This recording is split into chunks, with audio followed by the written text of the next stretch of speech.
Greatest threats to our planet is the belief that someone else will save it. Well, Judy and Frank Mello of Point Arena are doing their part with the B. Bryan Preserve, which is actively committed to the breeding and preservation of endangered African hoofstock. Their daily 1-hour tour around this 110-acre preserve gives you a close-up look of various endangered zebra, giraffe, and antelope as they roam about. You get to feed the giraffe and just might get a kiss from one of the giraffe boys. Want to stay among the animals?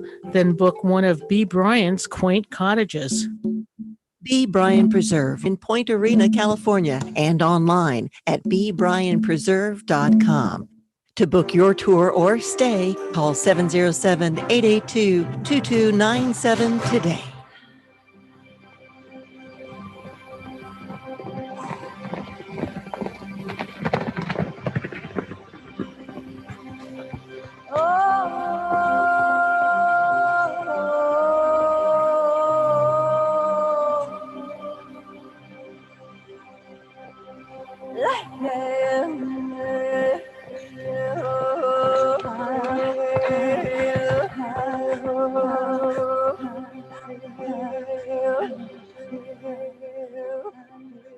And that is some beautiful music by Jennifer Grais. They were here, and also Brian Metcalf.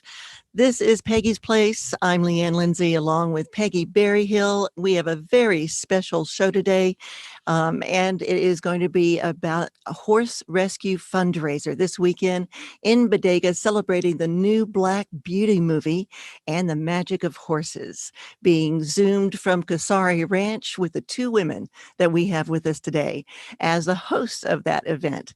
First, we have Ariana Strozzi Mazzucchi, co-owner of Casari Ranch, who is known as a Wellness Cowgirl and founder of Equine Guided Education and Intuitive Horsemanship. She is an internationally known pioneer and spokeswoman in the field of equine therapies, in which therapists and coaches incorporate horses into human education, healing arts, and leadership development.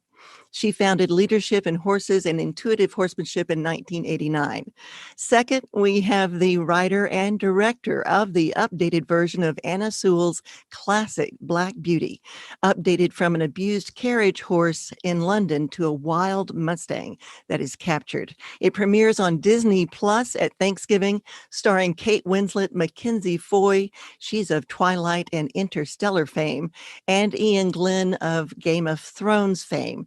Ashley has a documentary about the vanishing wild mustang coming out in 2021 and is currently working on a film about the plight of horses in Texas kill pens.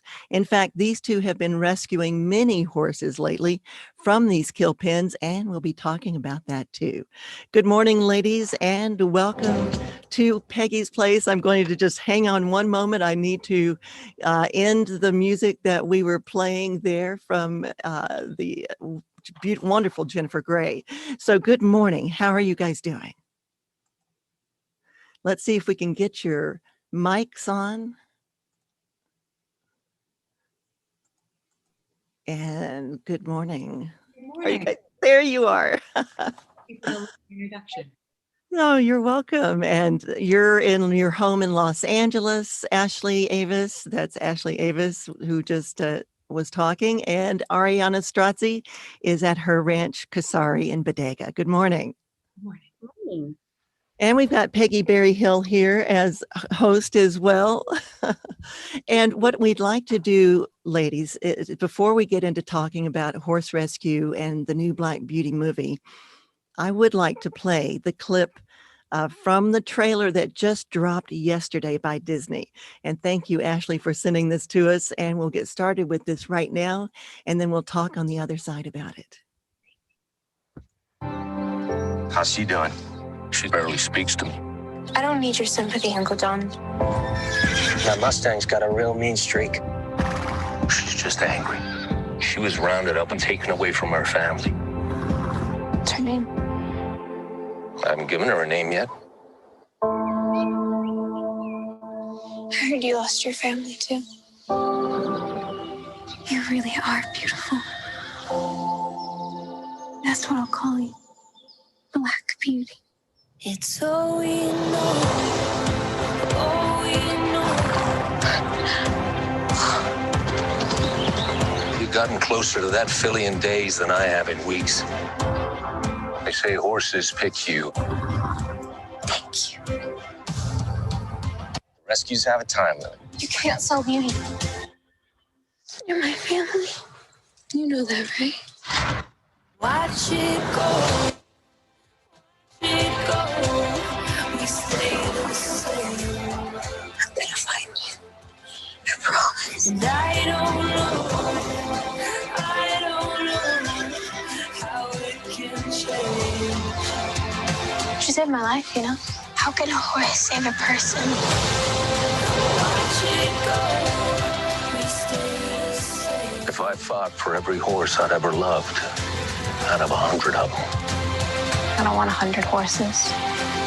I just want one. What a beautiful, beautiful trailer. And we are so looking forward to that. I think you better break out the tissues. And Ashley, can you tell us a little bit about what it took to get this film to be premiering in Thanksgiving? Thank you so much. That trailer, I've seen it 100 times now already, and it still makes me cry. The power of the story is just really, really profound and I think very timely. So Black Beauty evolved from, as many serendipitous things do, it evolved from something unexpected. I took a general meeting about 3 years ago with our producer, Jeremy Bolt, and I walked into his office and we just started talking about projects that had inspired us to go into our industry. And I mentioned my background as an equestrian when I was younger, and then I mentioned The Black Stallion, which was the movie that really, really inspired my love of cinema and just beautiful cinematography. And I mentioned the scene on the beach with Alec and the Black. And I think this speaks so much to why Ariana and I are so intrinsically tied too, because that scene where you see a human and a horse connect in such a mystical, profound way. And it's 5 minutes set to score, and it's just about that connection and that bond and that forming of the bond. And that always really impacted me as a lover of horses, as well as an aspiring writer and eventually filmmaker. And so when I mentioned that scene, Jeremy said, my partner and I have wanted to remake Black Beauty for about 10 years. If you have a take, let me know. And I went from not being quite sure what to pitch to suddenly just being so inspired to pitch an idea right in the room. And I raced home and I put together, it was a 40-page long presentation that I presented to Jeremy and Robert Kulzer. And they really believed in, we're really good creative partners, and they just really believed in the vision and how to modernize such a timeless story while very much keeping the original messaging and the themes and the parallels at the forefront of our minds. That was very important to me as a lover of the book. How did the two of you get in together, you and Ariana? How did that unfold? We were introduced by a wonderful friend, a woman named Casari, who introduced us and thought that there would be some synergy there, and there very much was. And we immediately started talking, and every time we're on the phone for an hour and a half or 2 hours, we just really connected. And around the time that we started talking, my husband and I, we were at the very beginning of forming what is now launched as the Wild Beauty Foundation. And in July, we decided to rescue one horse from a kill pen in Texas, which turned into rescuing all 13 horses that were in that particular pen, that were part of that particular group. And we just— Wow, that's an undertaking. Big undertaking right there. And my husband, Ed, woke up in the morning. He goes, "Ashley, what did we do?" And I said, "I don't know," but there was something about it that was so meant to be. And we leapt in with both feet. And then I've been working to adopt these horses out, and it's been quite a learning process and a learning curve, and about that industry and what's going on and why horses are being shipped across our borders. And I was fortunate enough to be introduced to Ariana around that time. And as you know, because you were part of the rescue team, Leanne, Ariana orchestrated the adoption of 4 of those horses. And when that happened, I remember she texted me the night of the Emmys where Beauty's first promo came out. And my husband and I, we danced to Jimmy Buffett in the kitchen when Ariana said that she and her team were going to adopt 4 of them. And just what a complete 180 for those horses that were bound to unimaginable fates. And that they get to come from all the way from those kill pens to a beautiful ranch in Northern California. I mean, it's the dream of every horse to go to a place like that. So I'm just incredibly grateful. Yes, I was there, Peggy, that time that the horses arrived. I was there when they unloaded them, and the ranch down in the Bodega is beautiful, several hundred acres with orchards in this little valley, and up on the hills you can see out to the ocean. It's just a beautiful place that both Casey and Ariana have built there. And to see those horses come off and how Ariana worked with them, because a couple of them hadn't even been haltered before. So, or one of them hadn't. But Ariana, that was just an amazing event to be there to participate in that. And there is some footage that was shot of that Ashley's going to be working with to show during your event that you're having on Saturday, that we're having. And I keep forgetting, I'm part of the team too. That's right. You are. Hey, Ariana, it's great to see you, and Ashley, nice to meet you. I have been hearing so much about this, and it's so exciting because having known Ariana and her love and her passion for horses and her working, her therapy with horses, and I have to show this off a little bit. We have one of Ariana's EGE cups here at the station, but Ariana, tell me what it felt like for you to be working in rescuing these horses. And I have a few more questions for each of you after that, of course. Peggy, so good to see you. I miss you. I'm so happy to get to see you and talk with you again. I always love our conversations. They make me a little teary-eyed. This is a great morning. I'll tell you, that trailer was crying, and it is going until Saturday. After Saturday, yeah. It's funny because my joke is always like, I try not to get into rescuing horses because it's kind of like a black hole, a bottomless pit. Like, where do you stop? But yeah, it was really interesting. I wasn't planning on rescuing a bunch of horses. I've been kind of praying for a new horse for me, my own personal horse, because my main mare passed away in Point Arena, as did 3 of my 4 foundation mares, just of old age. So, and my original 4, Stella, was a black and white mare, and she passed away about 2 months ago, or a couple months ago. And beautiful mare, black and white, and was older. It was a beautiful way. She just passed away. Like, she went and took a nap looking at the sunset by the ocean and just passed away. So, but it was a surprise. It was a surprise and it wasn't a surprise. I mean, she was very old, but I didn't see that coming. And she'd been giving her last riding lessons like the week before. And so it was just really interesting. Within 2 weeks, I told my friend Kansas, we've known each other for a long time. And I helped her buy and train the first set of trick riding horses for Cavalia. And she used to live on the ranch when we were in Valley Forge anyway. So I said to Candace, I said, hey, I'm just kind of putting it out there. If you see another good riding horse, need another lesson horse, let me know. And then a couple days went by. She said, hey, you got to call Ashley. And I said, okay, and kind of put it off. And then one day I just thought, what the heck? So I called Ashley and we talked, like you said, every time we talk for an hour and a half, we could just keep going too. It's like, and so she started sending me all these videos and photos of all these horses. And I just so happened to have 4 riding students who all were kind of in the moment of looking for another horse. And so I thought, gosh, if we can save some horses and get them in some beautiful homes and get these people into new relationships with their horses, perfect. And, and I've, as a career horse trainer and riding instructor, I've bought and sold lots of horses, and I've helped people buy horses. And I used to rescue horses off the track and train them and sell them, into new purposes. And then doing the equine guided work that I do, in equine therapy, it's such a beautiful place for horses to be, I hate the word repurposed, but to have a new purpose. And so they don't need to be rideable. So they have a whole long life they can live. And so it just, one thing led to another. And there was just these numerous synchronistic events where I was, as a professional, trying to filter through some of these rescue horses to see if any of them would sort of fit any of my students.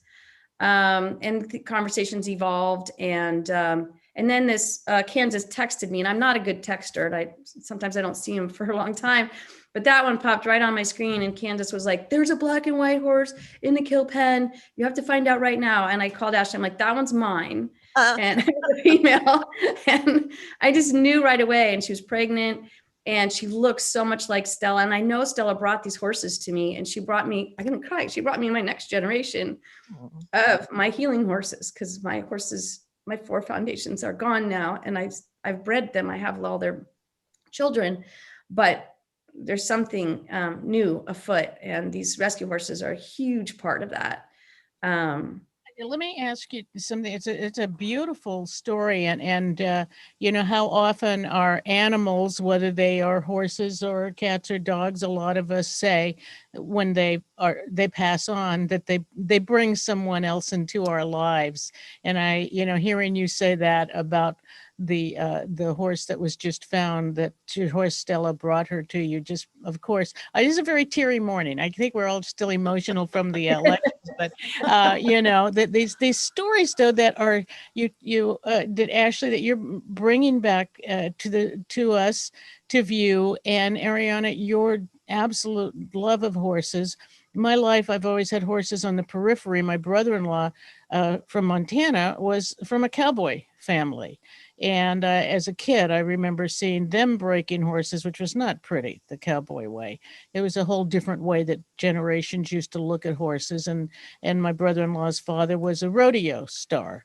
So, you know, knowing that, and my own great niece, Casey, who I hope is listening, for years, we thought she was extremely autistic. Turns out she was extremely shy, but she has a beautiful Arabian, Quinn, that she's had for over a decade, and he changed her life as she has changed his. And I think, Ashley, you said horses pick you, or it's in the film, horses pick you. And that was very true with Quinn and Casey, that they literally picked each other.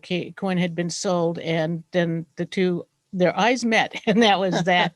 So I want to go back for a moment, though, to you, Ashley, as the writer and director, bringing this film back to a whole new generation. What is it for you that was so important to bring this back, and this connection of horses, and you've updated it to wild horses? And what is the importance of that connect between humans and horses? The change in our modernization of beauty was extremely specific. So like I said, when I embarked on writing the screenplay, being a lover of the book and being very impacted by that novel when I read it as a little girl, that's the novel that made me fall in love with the world of horses, not just wanting to ride, but just wanting to be around them and wanting to be part of them. And so when I was trying to figure out how to modernize the book, you'll see in the movie, there are so many parallels in the characters and in the locations, in the events. And the biggest challenge was figuring out the change in Beauty's origin story, because in the 1887 version of the novel, she's primarily a cab horse in London. And there's no direct correlation to that today. We have cars. And so I went back and I started researching why Anna Sewell wrote the novel in the first place. And I found out, I didn't know, it was because she was crippled as a little girl, and she was carried by horses her whole life, very literally. And she spent a lot of time with them. And that allowed her to develop this deeper connection and this deeper understanding of the horse-human relationship. And that was a time when it was a little bit different than now. People didn't as much understand horses can feel empathy, and they can feel emotions like love and loss and heartbreak and joy. And Anna Sewell really wanted to illustrate that in telling a very unique first-person perspective of a horse in her novel that was revolutionary at the time. And so she wanted to make change. So in knowing there was no direct parallel, I started researching different things horses were going through in our country as we've set the movie in the United States. And I started researching the wild horse plight, and how there are thousands and thousands of wild horses that are being rounded up and they're put into permanent holding facilities. Only few numbers of those mass numbers are adopted. And I thought, this is an under-illuminated issue. I grew up with horses and I didn't know that this was happening. I felt guilty that I didn't know that that was happening, and thought, well, if I didn't know as a horse person, how does the general public know? You don't have to be a horse lover to care about that. If you love animals and you see how they're being treated, it's just, to me, it's just wrong. So I discussed it with our producers, and we thought it was the perfect parallel to Beauty's origin story. So she grows up in the American West, and you see her with her family, and you see that beautiful family of wild horses just existing in that state. And then you see the presence of man, and Beauty and her family are rounded up, and she's put in a holding facility, and she's eventually adopted by a horse whisperer who's John Manley from the original novel, and she bonds with Joe Green. And so there's a scene in the film which is on our new posters. I was so delighted that Disney ended up going with that scene for our posters, but Beauty and Joe riding on the beach and having that moment of truly pure connectivity and finding their peace together is illustrated in both the trailer and the new posters. And I think it's really unique too how you found Joe, the young woman that portrays young Joe. So could you tell us a little bit about that? Sure. Mackenzie Foy is extraordinary. She's one of the most authentic people I've ever met in my life. And when we were in the casting process and we had gotten Kate Winslet, that was unbelievable. But we were talking about Joe Green, and I was asked to put together a list of 20 people that could play Joe. And I joked with my husband, Ed, who's my producing partner. I said, there isn't a short list of 20 people that can play Joe. She's so 17. There's a time jump in the movie where she is then older. We didn't ultimately want to cast two different actors. And so we needed to find someone that had the elegance and the grace, but the fire of spirit, because she's so similar to Beauty in so many ways. That's why they bond, but could also then be seen years later as a young woman. And it was Mackenzie's performance in Interstellar, where she plays young Murph. She plays a young Jessica Chastain. Ed and I were rewatching that one night, and I turned to him and I said, "That's Joe, that's Joe, that's Joe. There's nobody else. I really hope she says yes." And I write letters to actors whenever we approach someone. And so I spent, just like with Kate and with Ian, I spent quite a bit of time writing Mackenzie a letter and telling her exactly why she was what I was searching for Joe Green. And we met over coffee, and she grew up with the novel as well, and she really responded to the screenplay, and she was just there was nobody more perfect. Well, you guys and Peggy all know that I've been a lifelong horsewoman myself and grew up on a big Texas cattle and quarter horse ranch, and we actually had a big black stallion with a white star right in the middle of the forehead, and he was a descendant of War Admiral.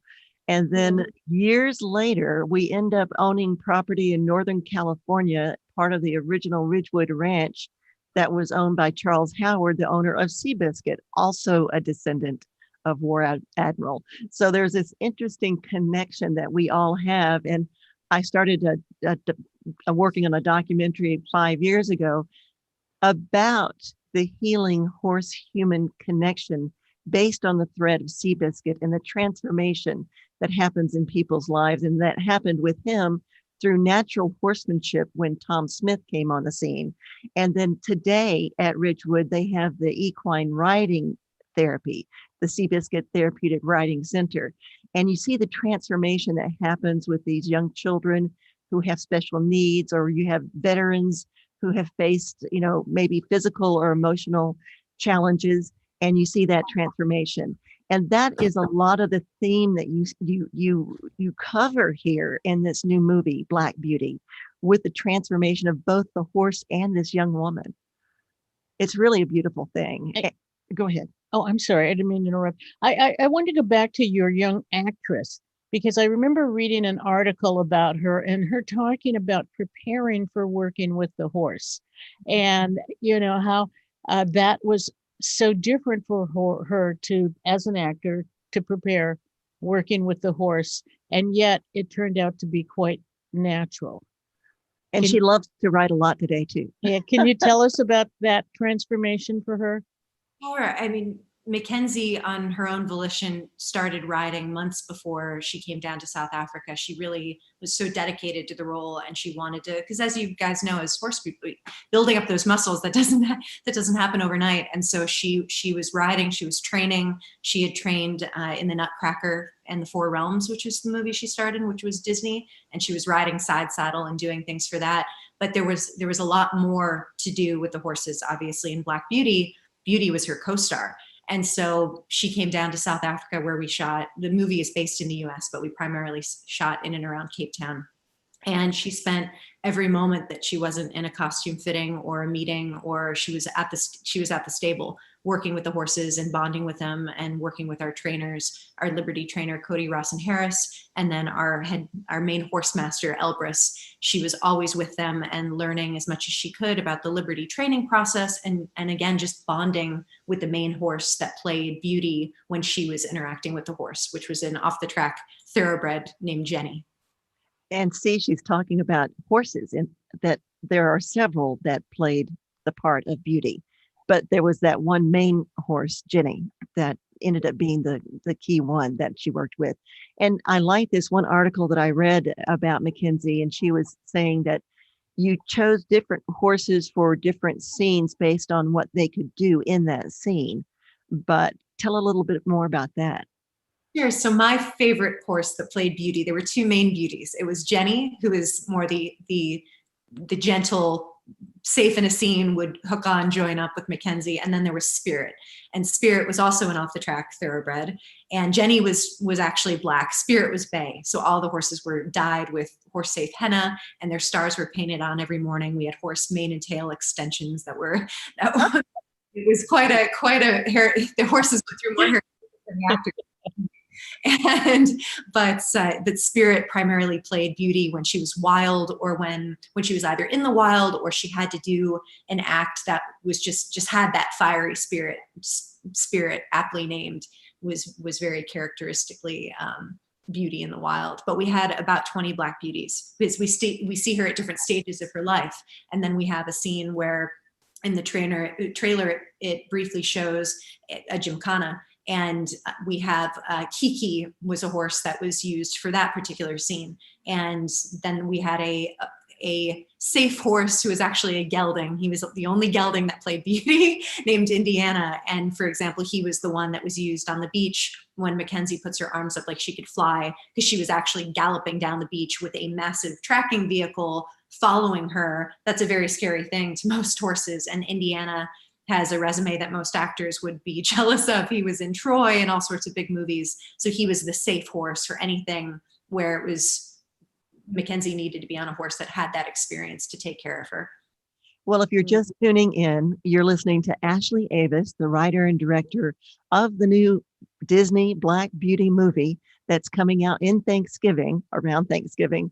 And we also have with us Ariana Strozzi Mazzucchi of Casari Ranch. She is a wellness cowgirl and has been riding and working with horses most all of her life. And I just want to turn a little bit now to you, Ariana, because we're talking also about the event that you're holding there at Kasari this weekend, and via Zoom, bringing together a lot of the people, the team members of the Horse Rescue and Ashley Avis to be able to talk about this new movie that was just the trailer dropped yesterday. So this is all brand new.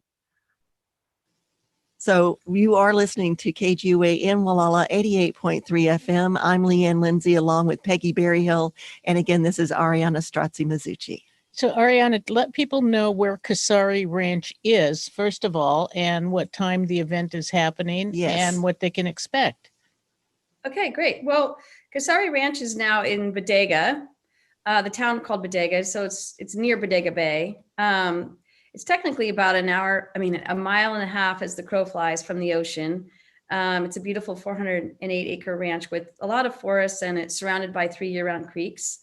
And so the top is all the panoramic view with the ocean view and a view of the town of Bodega, the church where Birds was filmed and all that stuff. So, so very coastal. And so we just very much at the last minute with this whole synchronicity thing that's been happening with Ashley, decided to throw, first we were going to throw a very special sort of farm to table dinner. And because Ashley was going to be moving through the area. And so I wanted to host her in a dinner and get, anyway, so COVID, that didn't happen. I mean, we couldn't get people together for dinner. So my little rescue team, though we've all been sort of quarantining and staying at home in our ranches, and we're pretty comfortable. We've been spending time together with the horses and stuff. So they're going to come. So we're basically having a virtual party on Saturday, this Saturday, the 14th, from 4 to 6. And that's Pacific time. And basically we're going to have a party, and we're encouraging other people to get their, at a barn party or just family, and to basically join us in a celebration virtually. And we're really going to be celebrating the magic of horses.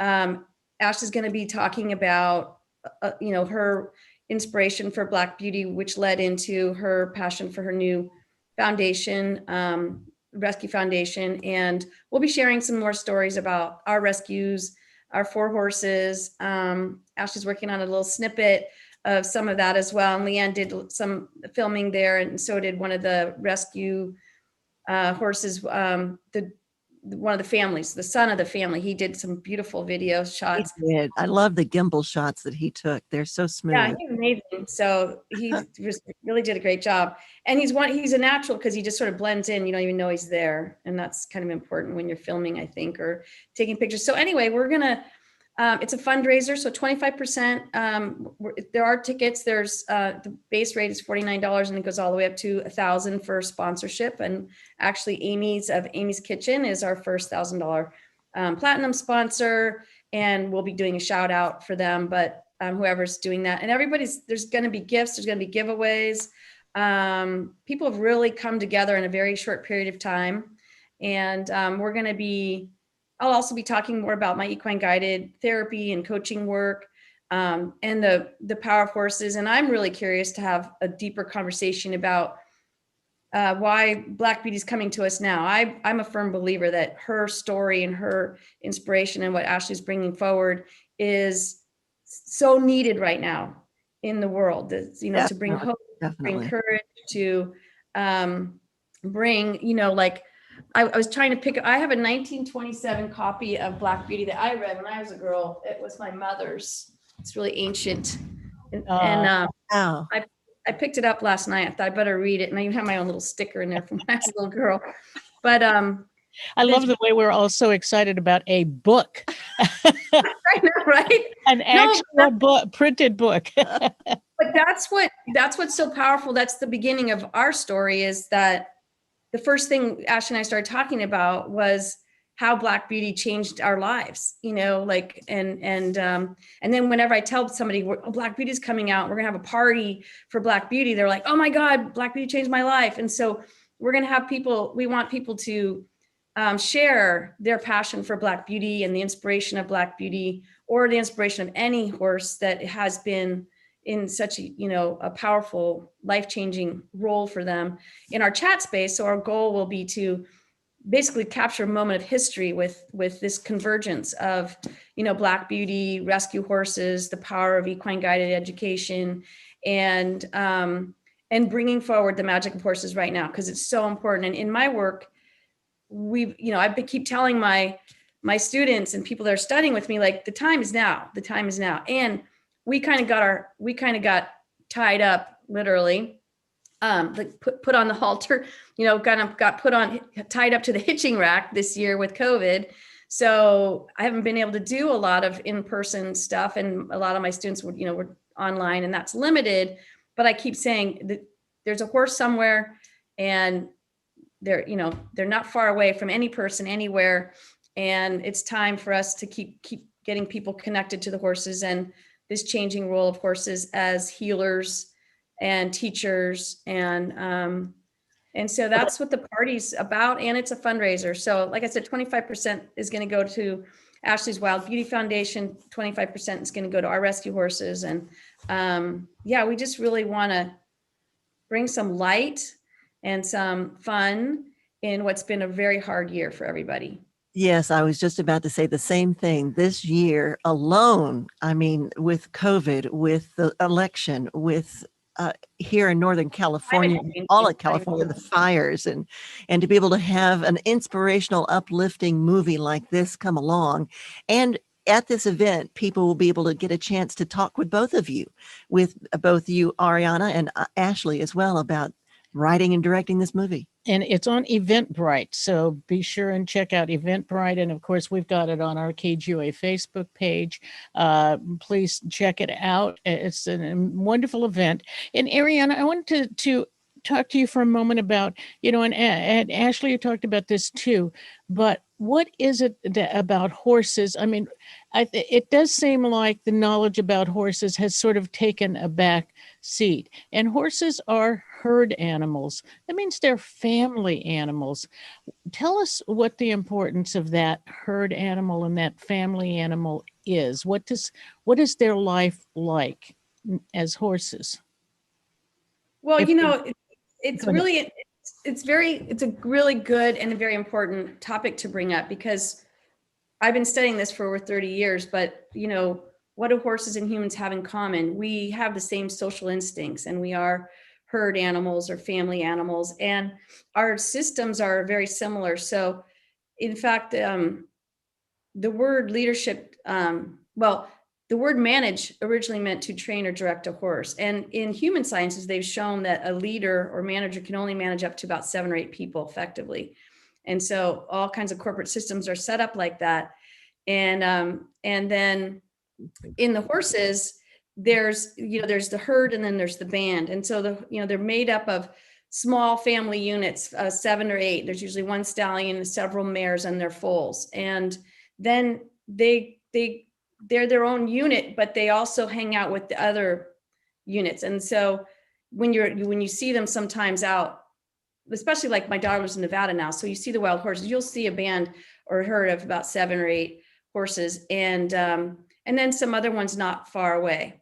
And so the key thing about that is that we're social animals. Our instinct is to be with our herd or with our tribe. And when we're separated, a lone horse is basically, very vulnerable to dying for lots of reasons. And so our instinct as social animals, both horses and humans, is very, we need to be with the tribe. We need to feel connected and belonging, that sense of belonging. And when we're separated or isolated, we can see it in a horse. When a lone horse is separated from other horses, they literally are terrified. And we're really not any different. We're just not as in sync with our instincts. So, and it's interesting too, from a domestic perspective, where, in these horse stables, we'll be throwing all these different horses from all these different areas and family genetics into a pasture together, and then do these sort of human theories about who's the dominant horse and who's the, this and that. And, some horses just don't mix with other horses. It's just, it's not their tribe. And so sometimes that horse looks like a lone horse who's alone, but he's just not, that's not his tribe or her tribe. And so it's a fascinating study to see that, but horses are born with, I've bred horses, and when they're born, they look at you like you're part of their tribe. You're part of their herd. They don't see us as a threat or an enemy or a predator or anything like that. And the instinct is to be in relationship. So when we're in relationship with them, especially when we're doing active activities like leading in hand or riding or training them, the instinct is, who are you in relationship to me? Do you have more authority to make decisions than I do? Are you more of the leader than I do? So I have to know. Somebody has to be, so all these leadership and leadership is really, the word is, I don't really like the word leadership that much, because I think a lot of people see it as a top-down system or a higher, like a dominant subordinate system, which it's really not. And that's what horses have taught me. It's really about relationship, and leadership is really, how do we communicate and coordinate together? And so that's where a lot of my work has gone, is and I've only learned that through my students and my horses, but when we're with horses, like however I'm in relationship with that horse is mirroring somehow, some way I am in my relationship with others. So I can develop my relationship skills with horses and then carry those forward into my other relationships. Well, it's interesting. I was just holding up that book that you've written called The Horse Sense for the Leader Within. And it seems like a lot of that is brought out in that book. Yes, that's really looking at what horsemanship and leadership have in common from a like this, that both that our horses, I could just like when I say horses, I could be talking about humans and vice versa, that our instincts are so parallel and so the same. And that's why we can learn so much from them, because we don't have all this other stuff, all this other judgments. And that's why when people get around horses in my work, we can get to core topics in minutes that would take us 6 months or more if we were in any other kind of coaching or therapy, because the horse feels right into them and the people know that viscerally. It's not like an efforted thing. It's an authentic connection, and the horses are going to see through that pretense. I just have to. We talked about authentic last night. That's great. I have to interject one thing that I wasn't going to make this part of the conversation, but I have to, in the sense of with the wild horses, when there was just recently the downturn of the economy, and a lot of people didn't know what to do with horses, and with COVID as well now, a lot of them dumped them on Indian reservations. And right. Not all Indians are horse people. And I think it's a sad thing for the tribes and the horses, because not every tribe is a horse tribe.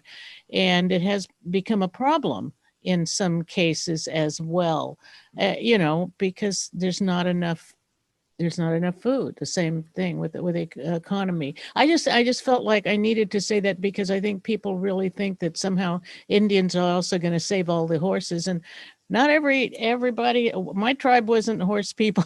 I'm from Oklahoma, originally from the Southeast, but there are some, and tribes that have been inundated now, sadly, with horses that are pets.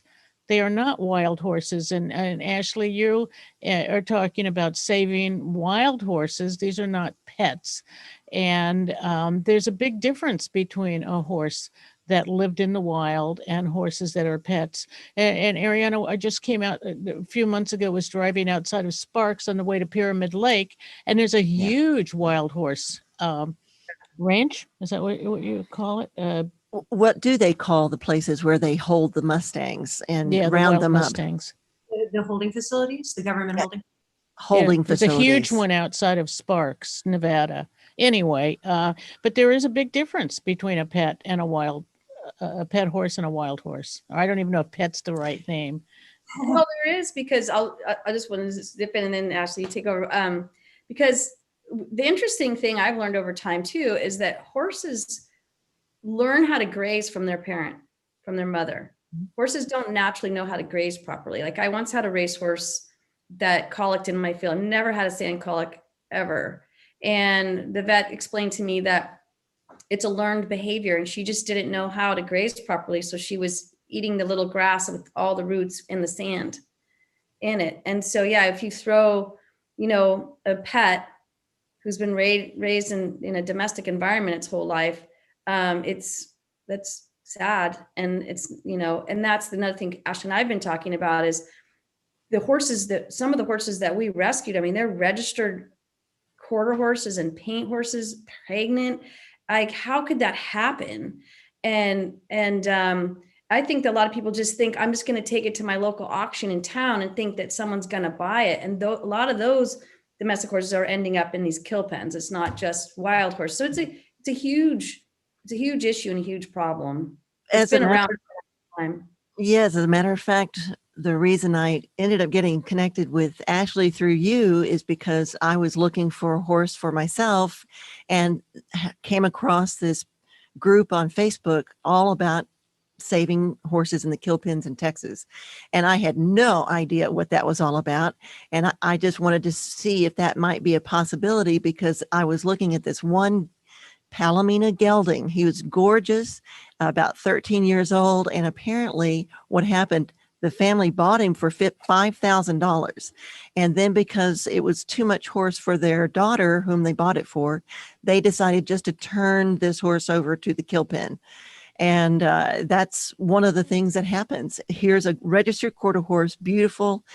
You know, they paid $5,000 for it, but they didn't try to find another buyer and find a new home for this animal. So that's just an example of what you guys are talking about. And Ashley, that gets back to the movie and why you updated it. A perfect timing, I think, for certainly our American society, and I imagine this is happening all over the world as well. I think beauty is very timely, and I think some of these issues, you need a big platform to illuminate them. And like I said earlier, I feel like you don't have to just be a horse person or own a horse, or if you're an animal lover and you see this happening and you see to the amount that, I mean, like Ariana's saying, the pregnant mares, there are foals in those places. I mean, it's just, there were zebras the other day. Most people don't know that's happening in our country, and those horses are getting shipped to Canada and Mexico for slaughter. And I can't bring myself to look at, there are some documentaries that go into the more just what really happens in those places, and that's hard to see. So I think through positive and strong but positive, elegant illumination, which is how we want to approach the Wild Beauty Foundation, introducing some of these sometimes hard to talk about themes and presenting them. To me, I'd like to be able to present these issues so young Americans and young people can take a stand, because they are the voices of tomorrow. And that's the demographic that's going to be watching Black Beauty and seeing Beauty taken away from her mother and seeing her be driven into the trap site and losing her mom and saying, I lost my mother in the stampede. And I think a film like Beauty, in a very, again, strong, but ultimately in a positive way, presenting those issues in a way that they're palatable isn't the right word, but it's something that I think will reach a more global audience and different ages for people to say, that's happening in our country. Horses are being rounded up by helicopters. Their families are broken apart.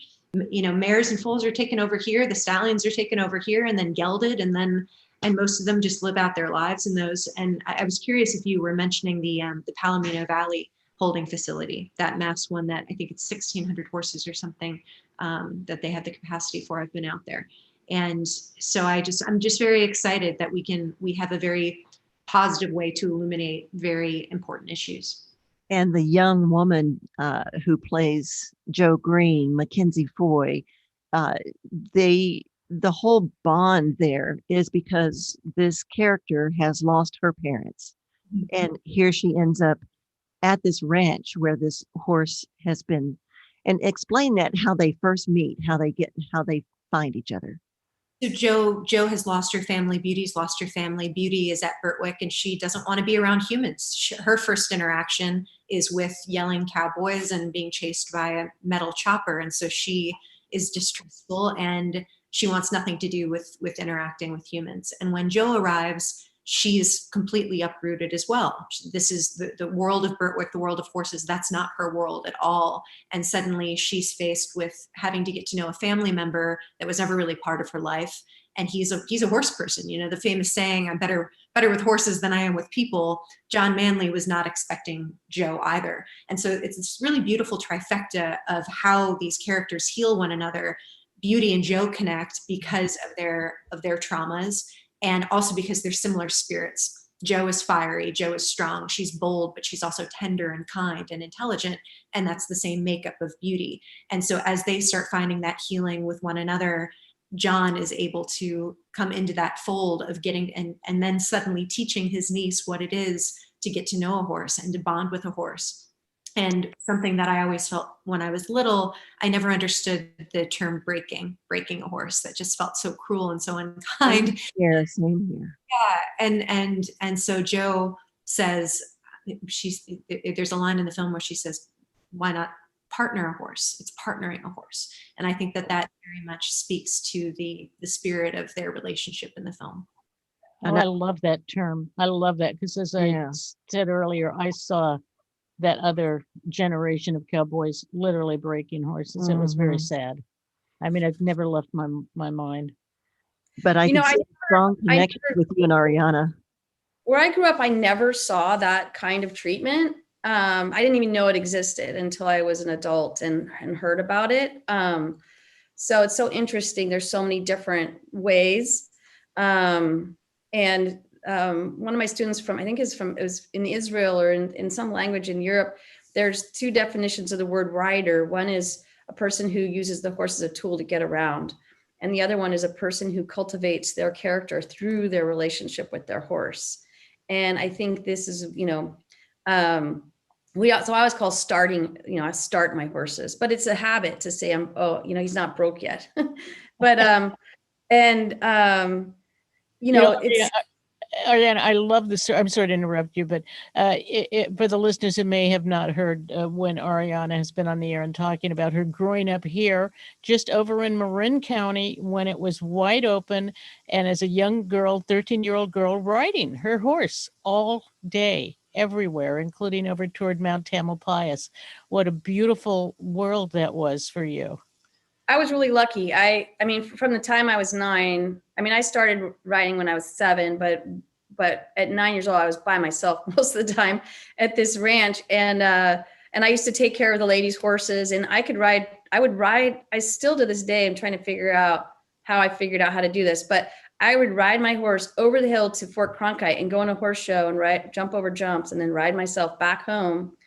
And there was an English lady who would help me sign up, I guess, for my classes and sign off for me or something. But and I used to ride because I was on some of the last dairies of Southern Marin County, and now it's all parkland. The government has bought all of that up. But yeah, I could ride from basically Fort Cronkite all the way to Point Reyes by myself with the animals. So it definitely shaped dramatically who I am.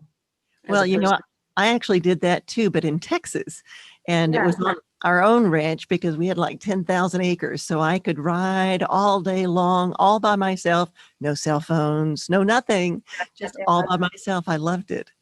Yeah. Bareback a lot of times. I saw a clip of you riding. Yeah, no, if I could, I would ride bareback all the time. And I was showing, so I had this thing with my mare. We had certain equipment that we would use when we were training. That was because we were doing dressage, eventing, and then we could put our Western saddle and go do gymkhana. She was that kind of a girl. But then when we went to play, I would just put a little hackamore on, just a little, almost like a halter. And we would just go out bareback for hours and hours. And that was play. And so we were different personas, depending on. You just mentioned two things for non-horse people. You mentioned the dressage, and then you mentioned gymkhana. And for listeners, which you are tuned to KGUA, and we're hearing Ariana Strozzi Mazzucci. Sorry, got your name totally put together there. Over in Bodega. And Ashley Avis, who is the writer and director of the new soon to be released Black Beauty film. And actually, I want a clarification. Is this a film or is this on TV? It's a feature film. It'll be on Disney Plus. Yay, Disney Plus. But Ariana, so could you, for our non-horse listeners, explain what those two terms mean? Well, so there's so many different kind of riding styles. There's sort of English styles and Western styles, and the equipment is very different. The saddles, the bridles, the bits, everything like that. And so if dressage is a very, I call it a very high end, very art form in the English that actually the cavalry used to use in training their horses. So they could the horses were very in sync, and dressage is also very similar to the Western version of reining, where the only way it works is if you're in relationship with the horse. And the horse is really you can really feel the mirror that the horse is for you and your energy. And gymkhana is sort of, anyone would recognize it when you go to the rodeo, like the barrel racing and the pole bending, the more speed sports. So in the old days, we needed our horses to be really great on the trail and jump over logs and run fast and do quick turns. And and be very mobile. And so Gymkhana is sort of showing off how fast my horse is, how athletic my horse is, and how skilled it is to, and some horses are built for it and some horses aren't. And dressage is the same way. It's a very, like I said, it comes from cavalry days I think it comes from the United Kingdom, but then somebody else will argue with me and tell me it came from somewhere else, I'm sure. But it's a very old art, but it's very organized and it's very specific. And again, it's very much that I can move my horse. It was really built for wartime. Being able to use your horse to push people away, jump over them, push them. And so your horse is very able to do very specific kind of moves. But that brings me to a point I wanted to make about, this whole rescue thing. And when I was a kid, we could still show our horses in any kind of show, even these sort of higher end shows. More, where the horse needs to have more skill. So does the rider. We could show with the horses we had in our backyards. It was more about getting together a couple times a year with other people and other friends that had horses and competing and showing and having basically hopefully a good time. And over the years, it's become so intense and there's so much sort of human prowess involved, I guess you could say, where now in order to if you want to show in Gymkhana, you have to buy a horse bred for Gymkhana. If you want to do dressage, you really have to buy a horse that's built for dressage. And so, for example, when I was in my early 30s, I was going to go back in the show ring to do what I'd do the dressage and the 3-day eventing and jumping. And I had my daughter on my back. She was a little, she was like a year old or something. And I'd go to these horse shows and I'd watch it. And for the first time, I wasn't competing in it, but I was seeing how unhappy the horses were. They really didn't like what they were doing. And I thought, ick, and then I thought, well, I don't want one of these big, horses. I like my little quarter horses. What do they do best? And so just to summarize that, with one of the rescue gals, so she's 13 years old, we had lots and lots of conversations where I was really giving her lots of choices. Like, look, her mother said, we're rescuing this horse. This is a real gamble. I said, yes, it's a real gamble. And anytime you buy any horse, it's a gamble. That's just comes with horses. And so, anyway, so I gave her a choice. I said, either if you really want to show in dressage, then, to be competitive, you're going to need to buy a horse at this, dollar value. Or if you want to rescue this horse, it's really about the relationship you're going to have with this horse. Ariana, we could listen to you talk all day, and we're going to have you back on the air soon. And we're running out of time here. And Ashley, we want to get back to you and talk about the film. And you get about 2 minutes. And also explain the Disney platform and how you got connected with Disney. Sure. So the movie's coming out November 27th on Disney Plus, exclusively worldwide, and Disney couldn't have been a more perfect partner for this movie and with their audience and reaching families around the world. So Disney, they heard about the film. It was produced by Constantine Film. That's the production company that I worked with, and Disney. We were one of their very first acquisitions for the platform, which was really exciting. So it couldn't be a more perfect family for this project. Yeah, there's which is the film that just came out, that series. It was a film that has won so many Emmy nominations on the Disney Plus platform. The one that just came out that was also Valorian. Was it Valorian? Valorian? Yeah. Mulan? No, not Milan. But anyway, I'll find out what that is. But thank you both so very much. Ashley Avis, writer and director of the new Black Beauty movie coming out on Disney Plus this Thanksgiving, and Ariana Strozzi Mazzucchi, a wellness cowgirl at Kasari Ranch in Bodega. I'm Leanne Lindsay, along with Peggy Berryhill. And let's remind people about the event. And the event, yes, on Saturday. You can sign up on Eventbrite for a rescue horse fundraiser celebrating Black Beauty, and the magic of horses. Is there anything else you want to tell them and how to get to this site? Well, the other thing they can go to, because I wouldn't know how to go on Eventbrite and find it myself, so I'm not super techie, but they can go to CasariRanch.com. So that's CASARI ranch.com, and it'll be on there, and then they can click that and that'll take them into the Eventbrite. That's perfect. Thank you both so much for joining us today on Peggy's Place. Thank you very Thank much. you guys. It's so good to see you. Okay. Bye. Bye. You are listening to KGUA in Wallala, and we are now going to transfer to Native America Calling. And this is 88.3 FM. We are on the stream at kgua.org. And here comes Native America Calling. In just a moment. We're waiting for them now. They'll be in progress. Use federal funds to return items of cultural significance to tribes.